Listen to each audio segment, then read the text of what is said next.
오늘 저녁 말씀은 인간 난제와 해결입니다. 인간론에 있어서 이제 세 번째 큰 항목, 인간 난제와 해결. 첫 번째는 이제 우리가 총론을 거쳐서, 그리고 두 번째는 타락과 향상을 보았는데, 오늘 저녁 시간에는 세 번째로 인간 난제와 해결에 관한 말씀을 보도록 하겠습니다. 인간 난제와 해결에 있어서 첫 번째는 시국 난제와 해결이라고 했습니다. 자, 시국 난제와 해결. 왜 시국의 난제가 왔으며, 무엇이 시국의 난제이며, 또 이 시국의 난제를 해결하는 것은 어떻게 해결할 것인가 하는 것에 관한 말씀입니다. 그러면 시국 난제가 뭐라는 것을 우리가 먼저 알고 파악을 해야 될 거 아니에요. 시국 난제는 이제 우리가 여기 인간론의 시국 난제와 해결의 이 내용을 우리가 읽어보면 잘 알 수 있지만은 간단합니다. 시국의 난제라는 것은 자유를 악용함으로 인하여서 부패하는 것이 곧 시국의 난제입니다. 그러니까 자유를 악용하는 것이죠. 정치적으로 자유를 악용하고 종교적으로 자유를 악용하는 것. 그러므로 인해서 시국의 난제가 왔다는 것입니다. 그러면 난제가 왔다는 것을 어렵다고 그것을 극복해 나가고 해결해 하려는 이런 노력이 없다면 무슨 소용이 있겠어요? 그러니까 먼저 어떤 어려운 문제를 해결을 하려면은 그것에 대한 어려운 문제가 뭔가, 이 난제의 그 근본 원인이 무엇인가, 어떻게 하면 이 난제를 바로 해결할 수 있을 것인가 하는 것에 대한 바른 분석이 이루어져야 되겠죠. 그래서 여러분들이 여기 인간론 책자에 보면은 인간이라는 것은 그 시대에 어려운 문제를 해결하는 일은 어디 있다는 것을 알아야 할 것이다. 그러니까 우리 사람은 동물과 같지 않고 하나님의 형상으로 지음받은 피조물이요, 또 하나님의 창세전에 영원한 때부터 예정하시고 작정하신 뜻을 이루어 가시는 일에 있어서 그 주된 역할, 그러니까는 하나님의 원대한 그 경륜, 섭리를 이루시는 하나님의 시나리오가 있다 할 것 같으면은 그 시나리오가 어떤 영화나 연극으로 만들어진 데 있어서 주연 배우가 필요하잖아요. 그리고 우리 사람이 바로 하나님의 원대한 그런 경륜과 섭리를 이루어 가시는 데 있어서 주연 역할, 주연 배우격인 존재가 바로 우리 사람입니다. 그 중에서도 이제 택하신 종들, 택하신 생명들, 그리고 같은 사람이지만은 택함을 받지 못한 사람들은 출연을 함께 했기는 했지만은 조연 내지는 그냥 들러리 엑스트라가 되는 것이에요. 그래서 그런 존재가 바로 우리 사람이기 때문에 인생이라는 것은 그 시대 어려운 문제를 해결하는 것이 어디에 있다는 것을, 이것을 우리가 바로 알아야 됩니다. 그러니까 어려운 문제가 어디에 있다는, 무엇이 어렵다는 이 근본 문제를 알지를 못하면 난제를 해결할 수가 없는 거예요. 사람은 1년 자라는 풀과 같이 그 절기에 속한 사람이 아닙니다. 하루살이도 아닙니다. 한 해살이 풀도 아닙니다.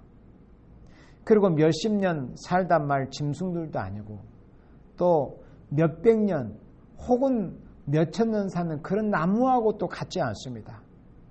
우리 사람의 생명은 영원합니다.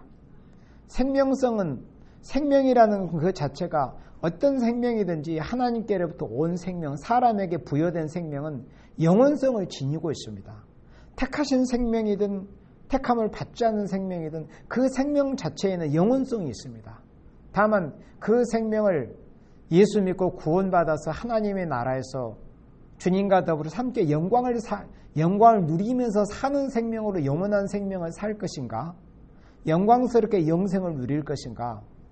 아니면 택감을 받지 못함으로 죄를 보면서 그 죄값을 치름으로 인해서 영원히 지옥 유황 불못에 던지워져서 영원히 고통을 받으면서 영생을 살 것인가? 그 차이예요. 그래서 생명이 하나님께로 오면은 그 생명은 불멸입니다. 그 생명 자체가 없어지지를 않습니다. 그래서 사람의 생명이 못 짐승이나 또는 요즘 사람들이 그토록 애지중지하는 애완동물의 생명과 다른 게 근본적으로 그겁니다. 우리 사람의 생명은 하나님께로부터 영의 한 분자가 와서 영원한 생명으로 이루어진 생명이 바로 우리 사람의 생명입니다. 다만 예수 믿고 복되게 또 영광스럽게 영생을 누릴 것인가? 아니면은 영원히 살아있기는 살아있대. 차라리 죽는 것보다 못한, 없어져 버리는 것이 더 나을 수도 있는 그런 고통스러운 삶을 영생으로 살 것인가 하는 그 차이는 하나님께 택함을 받았느냐, 택함을 받지 못했느냐, 택함 받아서 예수를 믿느냐, 아니면은 택함을 받지 못하고 예수님을 믿지 못함으로 구원함을 받지 못하느냐, 그 차이가 되는 것입니다. 그래서 우리 사람은 1년 자라는 풀과 같이 그 절기에 속한 사람이 아닙니다. 그 시대에 따라 움직이는 것을 인간의 생활이라고 하는 것입니다. 그래서 사람이 시대를 아는 것이 중요합니다. 그래서 첫 번째 난제가 시국 난제입니다. 짐승들은 시국이 뭔지 몰라도 돼요. 알 필요도 없고 또 알 수도 없습니다. 그러나 사람은 인생이기 때문에 1년 자라는 풀과 같지 않기 때문에 그 시대를 바로 알아야 되는 거죠. 그 시대에 따라서 움직이는 것을 인간의 생활이라고 하는 것입니다. 그리고 사람은 아무리 시대를 거스르려고 하고 시대의 어떤 역행을 하려고 해도 이 시대에 하나님이 움직여 가시는 하나님의 역사의 큰 이 수레바퀴가 굴러가는 데 있어서 사람은 결국 그렇게 따라가게 되어 있는 거예요. 처음에는 막 그거를 거부하고 받아들이기 싫어하고, 우리나라도 보세요. 우리나라가 근대 개화기에 기독교 복음이 들어오고 서양 문물이 들어올 때 세국 정책이라고 해가지고 이 나라의 문을 걸어잠고 나라의 문빗장을 채워가지고 서양 문물을 제대로 받지를 못했어요. 그리고 기독교 복음을 다 거부했습니다. 그러다가 일제에 의해서 나라가 빼앗기기도 하고 여러 가지 그런 서양의 열강들이나 주변의 열강들을 통해서 고통을 받았던 민족이 바로 우리 민족입니다. 그러나 결국에는 문이 열렸잖아요. 기독교 복음이 들어오게 되고 또 서양 문물이 들어오고, 그러니까 그냥 받아들일 거 일찍 받아들이되 바로 받아들였다면 얼마나 좋겠어요. 그래서 사람은 이 시대를 거스르려고 해도 결국에는 거스를 수 없는 것이 인간이에요. 한 민족도 나라도 그렇거든요. 사람도. 그래서 인간의 시대가 변천되는 것은 인간의 스스로의 힘에서 그렇게 되는 것이 아닙니다. 사람이 역사의 수레바퀴를 돌릴 수 있습니까? 그렇게 할 수 없어요. 하나님이 원대한 경륜 속에서 살아가는 거죠. 출연 배우로 쓰여지는 것 뿐이에요. 인간 스스로의 힘, 자력에서 시대가 변천되는 게 결코 아닙니다. 하나님께서 그렇게 하시는 거예요. 이스라엘 백성들이 애굽 땅에서 430년 동안이라는 기간 동안에 애굽 이방 땅에서 거주했습니다. 그러나 우리가 지금 이 말씀을 볼 때 인간의 시대가 변천되는 건 인간의 자력에서가 아니라고 했죠. 이스라엘 백성들이 만약에 하나님께서 이스라엘 12지파가 너희들의 힘으로 그 모진 고통을 받고 있는 애굽에서 탈출을 해라, 이렇게 했다면 그들의 스스로의 힘으로 탈출할 수 있었을까요? 할 수 없었어요. 그래서 그게 이 시대가 변천되고 시대가 바뀌는 인간의 자력으로 절대 안 됩니다. 그래서 하나님께서 하나님이 정해놓으신 하나님의 시계를 돌려가시기 위해서 바로의 마음을 강팍하게 하신 거죠. 이세벨의 마음을 강팍하게 하신 거예요. 모세와 엘리야를 들어쓰시기 위해서. 그리고 모세를 통해서 하나님의 백성을 그 애굽의 품에서 건져내시기 위해서. 그리고 엘리야를 통해서 하나님의 백성으로라면 바른 신앙을 찾게 하기 위해서 하나님이 다 그렇게 하시는 거예요. 인간 자력에서는 그게 되는 게 아니에요. 그래서 하나님의 섭리 속에서 시대는 흐르고 있습니다.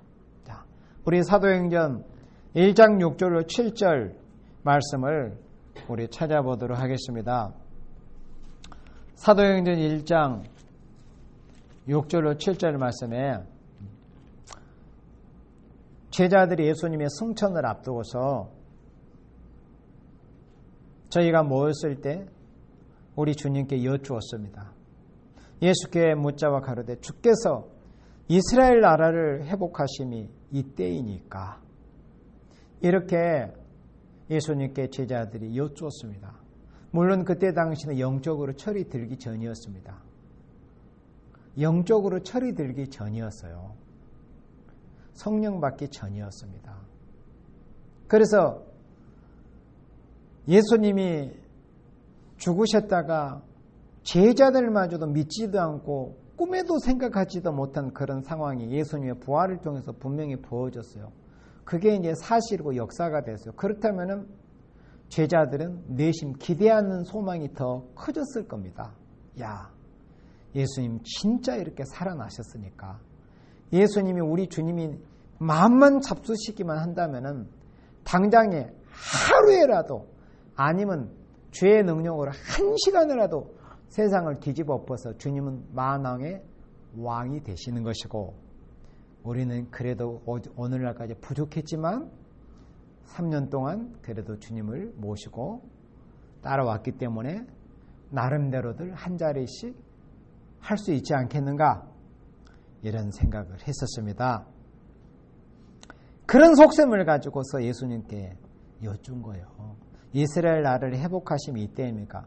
말은 얌전하게 아주 교양 있게 질문하는 것 같죠? 아, 이스라엘 나라를 회복하심이 지금입니까? 그러나 지금 예수님이 왕이 되시는 것이죠.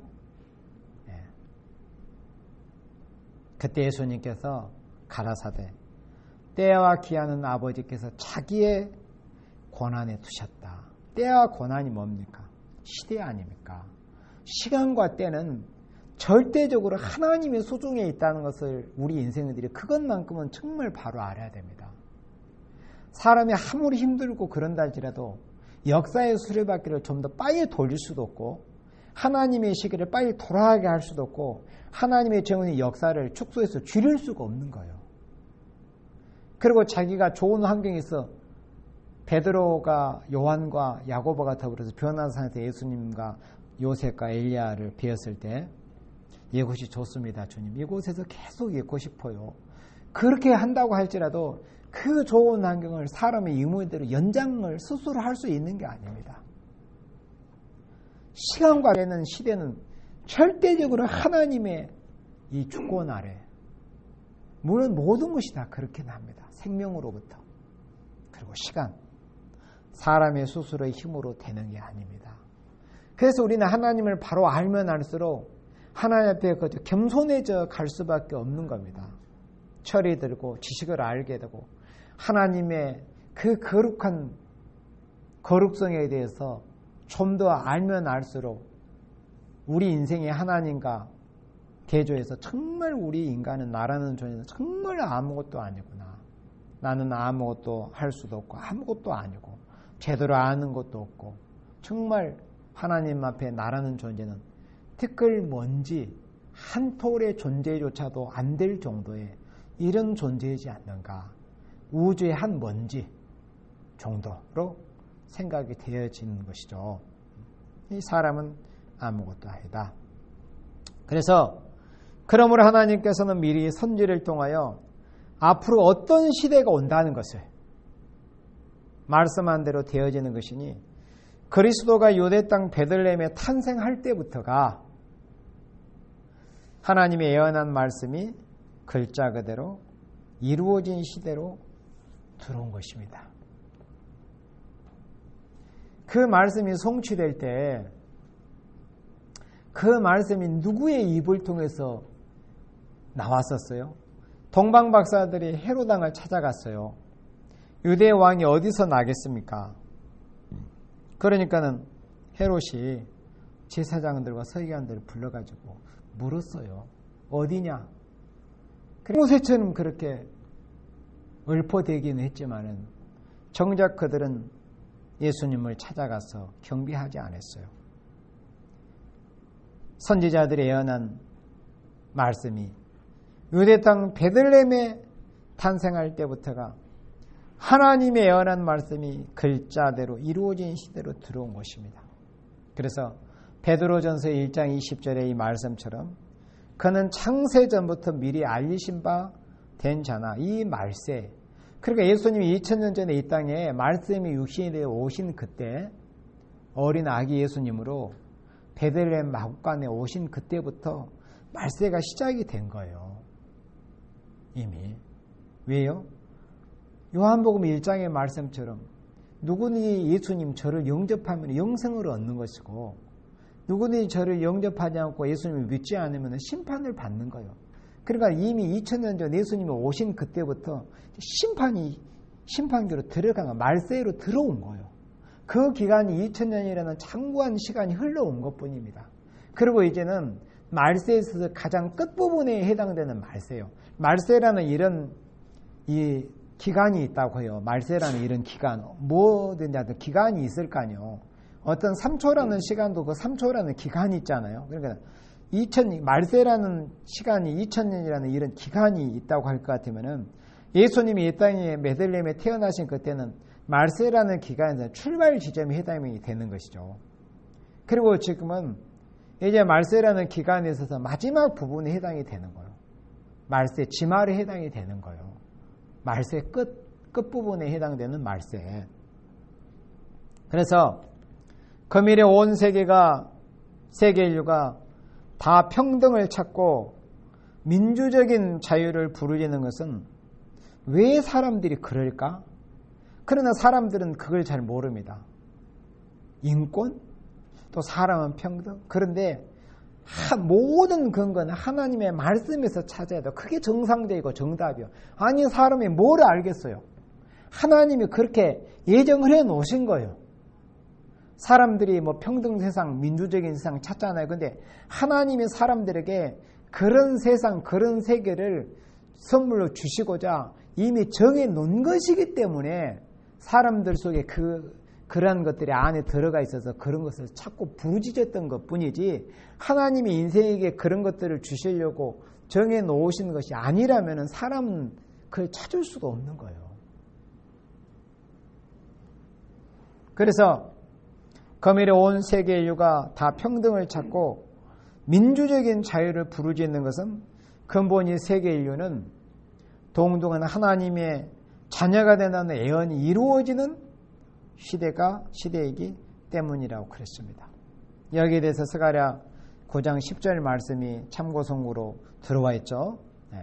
내가 에브라임의 병거와 예루살렘의 말을 끊겠고 전쟁하는 활도 끊으리니 그가 이방 사람에게 화평을 전할 것이요 그의 정권은 바다에서 바다까지 이르고 유브라데 강에서 땅끝까지 이르리라. 그의 정권은 바다에서 바다까지 이르고 이방 사람에게 화평을 전할 것이요. 그러니까 이 말씀은 이제 예수님을 통해서 정말 사람들이 겉으로 고대하고 기대하고 억눌림을 받고 짓밟힘을 받았던 그런 생명들이 정말 자유와 평화를 누리는 이런 시대를 예수님이 오심으로 인해서 예수님을 통해서 이루어진다는 것이 성경입니다. 예언이 되어 있기 때문에 사람들이 아직 지금까지는 그런 시대가 이루어지기 전이기는 하지만은 마음속에는 그런 것을 열렬히 열망하고 있는 거예요. 그런데 그게 잘못된 모습으로 오늘날 보여지는 거예요. 그러니까 이런 세상이 이루어지는 것은 누구를 통해서 이루어지냐면 예수님을 통해서 이루어지게 돼 있어요. 그런데 마귀가 그걸 알잖아요. 그러니까 마귀가 그런 마치 흉내를 내보고 싶은 거예요. 그게 공산주의자들이 말하는 어떤 지상낙원이라든가 뭐 유토피아라든가 이렇게 말하는 것은 진짜 그러한 세상을 이상적인 세상을 이루실 주인공은 예수님이시고 그런 세상을 인간에게 이루어서 선물로 주셔서 참 행복한 생활을 할 수 있는 분은 하나님이신데 마귀가 그런 하나님의 영광을 지가 가로채고 싶은 거예요. 그러니까 공산주의라는 변론을 통해서 모두가 다 평등한 세상에 와야 된다. 근데 보세요. 북한 평등한 세상입니까? 김정은이하고 우리의 불쌍한 북한 동포들하고 평등합니까? 중국에도 봐요. 휘진평하고 이 중국에 있는 그 일반 서민들하고 평등합니까? 아직도 수억의 사람들이 가난한 생활을 하고 있어요. 중국 땅에도 수억의 사람들이. 북한은 아예 말할 필요조차 없는 거고. 근데 어떻게 평등해요? 새빨간 거짓말이잖아요. 그러니까 말은 그럴듯합니다. 말은 실체는 없어요. 실체는 안 합니다. 그런 것을 이용해가지고 다른 사람들의 것을 앗아가지고 자기가 누리려고 하는 것밖에 아무것도 없어요. 진짜 평등한 세상, 자유를 정말 만끽하는 세상, 정말 행복한 세상은 예수님이 오셔서 이루어 주신다니까요. 자, 그러나 금일에 와서 자유를 부르짖는 시대가 오늘 얼마나 지금 자유를 부르짖고 있잖아요. 자유를 부르짖는 시대가 오히려 자유를 악용하는 부패. 그리고 왜 시국의 난제가 왔느냐를 여기서 이제 말씀해 주고 있어요. 금일에 와서 자유를 부르짖는 시대가 오히려 자유를 악용하는 부패. 지금 얼마나 자유를 악용하고 있습니까? 그러니까 정말 요즘 그러니까 학교 선생님들이 정말 큰 문제가 있어요. 뭐 정교조나 이런 영향을 받게 돼. 정교조 출신 선생님들이 다는 아니잖아요. 정교조에 가입되지 않는 선생님들이 더 많이 훨씬 더 많죠. 그런데 뭐 그런 사람들은 그런 사람으로라도 치더라도 그렇지 않는 사람들에도 그러면 정말 얘들의 학생들을 바로 가르쳐야 될 거 아니에요. 기본적인 어떤 인간에 대해서 도덕과 또 이윤과 어떤 뭐 질서와 사람으로서 가장 기본적으로 갖춰야 될 이런 요건들에 대해서. 그런데 자신들이 그렇게 안 되니까 어떻게 제대로 가르칩니까? 그리고 자유와 방종에 대해서 이거 한 가지만도 어려서부터 귀에 못이 박힐 정도로 유치원생 때부터 자유가 뭐고 자유를 가정한 방종이 뭔가 이런 것들에 대해서 정말 제대로만 가르쳐줘도 정말 그래도 효과는 있을 겁니다. 종교적으로 정치적으로 나타났습니다. 종교적으로 보세요. 종교라는 자유라는 미명하에 교회에서 얼마나 이 방종들이 일어나고 결국은 부패까지 갑니까? 여러분들. 그러니까 뭐 교회에 다니는 사람은 남자들도 귀걸이 하는 사람이 있고 또 뭐 머리 물들이는 사람도 있고 또 뭐 앞으로 이제 뭐 코골이도 뭐 그냥 뭐 많은 사람들이 이제 하고 다니는 그런 시대도 올 것이고 우리 사람들이 생각하지 못할 어떤 그런 모습을 보이고 이런 것들이 다 세상 바벨의 문화고 세상 세속화된 문화지만은 그런 것들이 다 교회에 들어오는 거예요. 그게 뭐예요? 기독교가 자유를 악용하는 부패가 기독교 안에서 부어주고 있는 겁니다. 기독교 안에서 자유라는 이름하에 내 마음대로 하는데 내 돈 가지고 내가 하는데 당신이 뭐야? 이런 거. 그거는 자유가 뭔지 방종이 뭔지 부패가 뭐고 썩어짐이 뭔지 이것을 구분하지. 자유가 뭔지 방종이 뭔지 바르고 경건한 신앙이 뭔지 세상 모습이 뭔지 이걸 구분하지 못하는 거라. 종교가 자유라는 것으로 이렇게 악용되고 있어요. 그러니까 오늘의 교회가 부패한 겁니다. 그래서 하나님이 심판하면서 북방의 몽둥이를 준비해 놓으신 거예요. 정치는 이 시간에 이 자리에서 굳이 이야기 안 해도 뭐 우리나라에서 너무나 그게 공부가 잘 되고 저게 정치 부패야 이렇게 하면 우리나라 정치인들을 봐 한마디면 돼요. 정치 부패가 뭐냐고 물은다면. 네. 그래서 종교적으로 정치적으로 자유를 악용하는 부패가 나타나서 오히려 민주주의라는 간판 밑에서 도저히 그리고 오늘날 민주주의 뭐 말끝마다 민주주의 민주화 민주주의 하는 거 보세요. 민주주의라는 간판 밑에서 도저히 인심 악화를 수습할 수가 없는 때가 온 것. 보세요. 인심이 얼마나 지금 악화되는가. 정권이 바뀌면은 노사분교도 좀 잦아지고, 줄어들고, 모든 그런 모습들이 좀 줄어들 걸로 사람들은 그런 참 어리석은 생각들을 기대들 할 수도 있겠지만 천만입니다. 여러분들. 갈수록 보세요, 이제. 그렇게 되는 게 아니에요. 인심이 얼마나 악화되는데, 인심 악화를 도저히 수습할 수가 없는 때가 온 것은 선지의 예언대로 인류 전멸이라는 심판기가 온 증거가 된다는 겁니다. 이것이 바로 인류 전멸이라는 심판기가 온 증거라는 겁니다. 무엇이요? 종교적인 부패, 정치적인 부패, 무슨 미명으로? 자유라는 미명 아래. 자유가 악용이 돼서 종교가 부패하고 정치가 부패한 이 모습이 뭐예요? 선지의 예언대로 인류가 전멸이라는 심판기가 온 증거가 된다는 것입니다. 도저히 시대가 평화를 가져올 수 없는 난제가 온 것이 하나님의 정한 때가 온 증거입니다. 그래서 요한계시록 6장 2절로 14절은 첫째 인으로부터 여섯째 인을 개봉하는 그런 모습이 나옵니다. 첫째 인을 뗄 때 무슨 말이 나왔죠? 흰말, 둘째는 붉은 말. 붉은 말이 뭘 가리키고 있어요? 공산주의예요. 공산주의 붉은 말이. 그거 한마디면 되는 거예요. 붉은 말이 뭐냐고 물은다면. 공산주의 한마디면 되는 거예요. 그게 정답이에요. 그 안에 다 들어있어요. 그게 핵심입니다. 검은 말은 뭡니까? 자본주의. 청황색 말은 협상주의. 다섯째 인을 떼니까 뭐가 보였어요? 순교자의 그 억울하고 오는 동안 피해 호소가 보였습니다. 여섯째 인을 떼니까 심판하는 모습이 보여졌습니다. 그래서 이 시국에 어떠한 자가 돼야 살 길이 있다는 것은 분명히 계시록과 선지서에 가르친 말씀이다. 그래서 인간론을 여러분들 자세히 읽어보잖아요. 그러면 결론은 딱 하나로 기결이 됩니다. 뭔 줄 아세요? 계시록과 선지서의 해답이 있다. 계시록과 선지서가 해답이다. 이거예요. 인간론의 해답이. 이 모든 난제, 타락한 모든 모습이 향상되는 거, 또 이 어려운 모든 난제가 해결이 되는 거, 이런 모든 것의 해결점이 뭐냐면 하나님의 말씀, 그것도 인간론 말에 계시록과 선지서에 가르친 말씀이라고 그랬습니다. 그래서 계시록 10장 7절에 일곱째 천사가 소리내는 날 그 나팔을 불게 될 때 하나님의 비밀이 그 종 선지자들에게 전하신 복음과 같이 이르리라.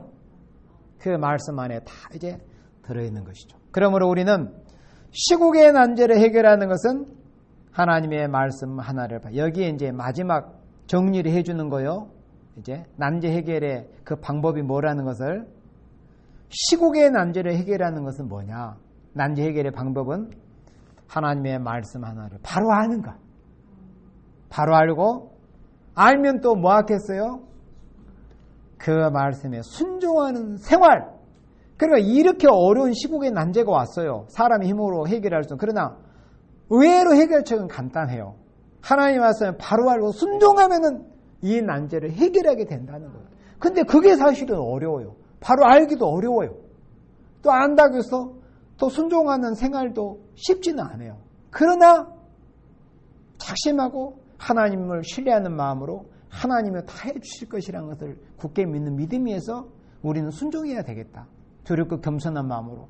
그렇게 말씀 붙들고 순종해 나가면은 어려워 보이는 같은 이런 일이라도 하나님이 쉽게 해결해 주시는 거예요. 그래서 수고하고 무거운 짐자들아 다 내게로 오라. 내가 너희를 편하게 쉽게 해주겠다. 내 멍에는 쉽고 가볍다. 예수님이 이렇게 말씀을 했어요. 그래서 시국의 난제를 해결하는 하나님의 말씀 하나를 바로 알고 그 말씀에 순종하는 생활의 시국 난제 해결이 있다 하는 것을 알아야 됩니다. 요한계시록 22장 6절 여러분들 다 같이 찾아서 우리 합독합니다. 또 그가 내게 말하기를 이 말은 신실하고 참된지라 주고 선지자들의 영의 하나님이 그의 종들에게 결코 속히 될 일을 보이시려고 그의 천사를 보내셨도다. 그러니까 예언의 말씀을 읽고 듣고 지키라는 거예요.